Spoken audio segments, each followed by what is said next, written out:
In recent decades, medicine has made great strides in the prevention and treatment of disease. At the same time, new technologies have created serious moral problems in the areas of procreation and life prolongation that previous generations of Catholics did not face. Modern medicine, which has done so much to preserve life, has also given us abortion and euthanasia. These evils are widespread today, promoted by leaders in medicine, politics, and education. Many Catholics are not aware that the official teaching office of the Catholic Church, the Magisterium, has issued clear directives on these life issues, also known as bioethics. As Pope John Paul II pointed out in his encyclical, The Splendor of Truth, we live in a time of great moral confusion. False moral systems are being promoted in every imaginable way, from entertainment and news to books and laws. This moral confusion has allowed evils such as euthanasia and abortion to become increasingly acceptable. It is our hope that you will learn the summary of what the Magisterium teaches about these critical life issues and why. In the Gospel of Life, St. John Paul II identifies two contemporary causes of the culture of death. First, the adoption of a distorted understanding of human freedom, and second, making something other than God the center of our lives. First, people today often adopt a distorted understanding of human freedom. Some people think we should have the right to pursue our personal goals and desires without any hindrance whatsoever. The Church teaches that human freedom is a gift and not an absolute right. Second, when God is not the center of our lives, we can become preoccupied with material things at the expense of others, which leads to suffering. The gift of freedom comes with responsibility. To choose right over wrong, to choose love over hate, to choose solidarity over self-centeredness, and to choose life over death. As members of God's family, we must serve others through works of charity. Civil leaders have particular responsibility to make courageous choices in support of life. Families also play a special role in building a culture of life. History shows that when civilizations degenerate morally, the strong and the powerful begin to victimize the weak and the defenseless. Repeatedly, we have seen the wicked cultures killing the weak, elderly, young, and the unborn. In the Old Testament, evil Israelites sacrificed their babies to the pagan god Baal. The Carthaginians burned thousands of babies to their god Moloch. Many of these infants, offered under the pretext of religious worship, were socially undesirable, handicapped, or born out of wedlock. Many people today think we have a legal abortion right because we are enlightened and progressive, and we have advanced medicine. But like previous wicked civilizations, we sanction abortion because we have degenerated morally. The father of medicine, Hippocrates, established the Hippocratic Oath, which doctors have sworn ever since. In this oath, doctors vow never to help a woman have an abortion or to aid a person in taking his life. Obviously, abortion and euthanasia were a problem long ago in the pagan world. In our generation, doctors have begun to omit the part of the Hippocratic Oath that prohibits abortion and euthanasia. This historical background is important, as it helps us to understand how scandalous it is for doctors in our time to be engaging in abortion and euthanasia. Hippocrates would be appalled if he could see all the doctors of our so-called enlightened age performing abortions on demand. The Catholic Church has always condemned abortion as a grave evil. The Magisterium has issued many documents on abortion, including the Declaration on Procured Abortion, the Charter for Healthcare Workers, the Catechism of the Catholic Church, and Evangelium Vitae, or the Gospel of Life. Here we can see what St. Basil the Great wrote back in 374 AD regarding abortion. Thus, in 1995, St. Pope John Paul II declared that the Church's teaching on abortion is unchanged and unchangeable. Therefore, by the authority which Christ conferred upon Peter and his successors, I declare that direct abortion, that is, abortion willed as an end or a means, always constitutes a grave moral disorder, since it is the deliberate killing of an innocent human being. This doctrine is based upon the natural law and upon the written word of God, is transmitted by the Church's tradition, and taught by the ordinary and universal magisterium. No circumstance, no purpose, no law whatsoever can ever make it licit, an act which is intrinsically illicit, since it is contrary to the law of God, which is written in every human heart, knowable by reason itself, and proclaimed by the Church. Evangelium Vitae, paragraph number 62. The Second Vatican Council speaks of abortion as an unspeakable crime. And according to canon law, the laws of the Church, abortion is one of the few offenses that carries a penalty of automatic excommunication. The Code of Canon Law for the Latin Rite, number 1398, states that a person who procures a successful abortion incurs an automatic excommunication. According to the Eastern Code of Canon Law, CCEO 1450, subsection 2, one who has procured a completed abortion is to be punished in the same manner with due regard for Canon 728. Canon 728, subsection 2 states, it is reserved to the eparchial bishop to absolve from the sin of procuring a completed abortion. In Evangelium Vitae, paragraphs 58 through 63, there are 7 points St. Pope John Paul II makes. First, the lack of outrage over abortion is a clear sign of a dangerous moral crisis. Second, euphemisms like termination of pregnancy obscure the true nature of abortion, murder of the worst kind. Third, no one can possibly be more innocent than an unborn baby, nor is anyone more helpless. A newborn infant can at least cry. An unborn baby doesn't even have this minimal defense. He is murdered in silence. Fourth, mothers cannot escape blame. An unborn baby is entrusted completely to its mother's care. Yet the mother betrays that trust and carries him to the abortionist to be killed. These mothers face tremendous pressures, and we must show compassion and express how eager the Church is to forgive them. Evangelium Vitae, paragraph 99. Fifth, fathers who fail to protect and provide for the children they have fathered are also to blame for abortions. Even more at fault are those fathers who pressure the mother to get rid of the problem through abortion. Sixth, legislators who support abortion laws are likewise guilty. There are a number of Catholics who knowingly vote for pro-abortion politicians, and this is scandalous. Seventh, those who promote sexual permissiveness must also share in the blame for abortion. Now let us look at 12 of the most common pro-abortion arguments and how to answer them. The first objection commonly heard, it's my body. I have the right to choose. Abortion kills an innocent human being who is distinct from his mother. A mother has no more right to kill her unborn child than she does her born child. From the moment of conception, the mother carries in her body a genetically unique human being.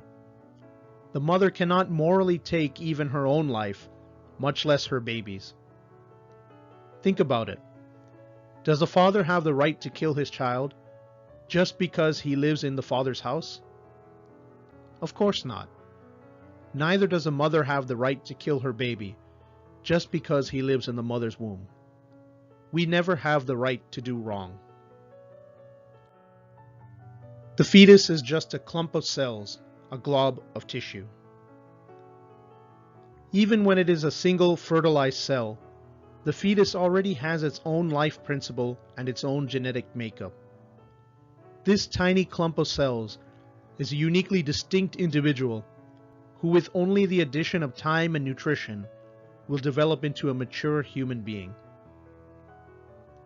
The only significant difference between a fetus and a 50-year-old is a few years and several meals. Just because the baby is small doesn't mean that it is not a human being. What else could the offspring of two human beings be? At one time, you also were just a clump of cells. But what important cells they were for you. They were you. An unborn baby can't reason or interact with people. Therefore, it's not really a person, so we can kill it. What about children who are born with mental impairments that leave them without reason or the ability to interact with others? Are they non-persons that can be killed? Or what about people who go into coma? They cannot reason or interact with others. Do they cease to be persons? Can we go ahead and kill them? Wouldn't that same logic allow us to kill people who are unconscious or fast asleep? This definition of person is arbitrary and against sound philosophy, leading to conclusions that even many abortion supporters would not accept. A fetus becomes human when it can live on its own outside the mother's womb. How many 2-year-olds can live on their own without food and care from their parents? Even as adults, we depend on others to help keep us alive, but we are still human. If being dependent means not being human, then toddlers, the handicapped, the injured, the sick, and the elderly could all be killed on demand. Abortion is legal. The fact that abortion is legal is meaningless. It was legal to kill Jews in Nazi Germany. The only thing the legislation of abortion indicates is how far we have sunk morally. Any law that goes against the divine law is invalid and evil. Remember that even in this country, slavery was legal for decades. Something can be legal and still be wrong. If abortion becomes illegal, it will still go on in back alleys. Yes, sadly, abortion will continue. But rape also goes on in spite of laws against it. Should it no longer be a crime? Should we spend tax money to buy the rapist a good, clean hotel room to commit the deed in? After all, they are just going to rape people anyway. The law is an educator. In the 1960s, civil rights laws changed the way most people viewed discrimination. Laws educate even when they are disobeyed. You cannot legislate morality. We legislate morality all the time. We have laws against slavery, bigotry, rape, incest, theft, murder, drunk driving, and child abuse. Why? Because these things are immoral. They are intrinsically wrong. No one believes we should be allowed to practice child abuse, quote, in the privacy of our own homes, end quote. We pass all kinds of laws to keep people from doing horrible things. Abortion is horribly wrong, and our laws should say so.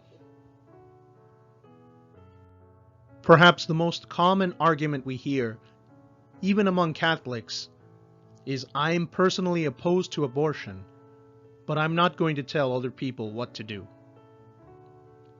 Abortion is not an issue on which we can remain neutral. It is either a horrible murder, that is the killing of an innocent human life, or harmless medicine, like removing a mole. If it is murder, then we cannot allow it to continue. Imagine that you are walking down the street and looking up, you saw a woman about to drop her 3-month-old baby out of a second-story window. Would you turn and walk away saying, "Well, I wouldn't do that, but I won't interfere. After all, it's her decision"? The answer obviously is no. I am opposed to late-term abortions, but I think we should allow abortions in the first trimester or the first 12 weeks of pregnancy. To this objection, we answer, every argument used to justify early abortions can be used to justify late abortions. Every argument against late abortions is equally valid against early abortions. What is there about a 12-week fetus compared to a 20-week fetus that allows us to say we can kill the one but not the other? This is a purely arbitrary division with no basis in biology, philosophy, or morality. We must make an exception for rape and incest. Rape and incest are hideous crimes. People who commit them should be punished.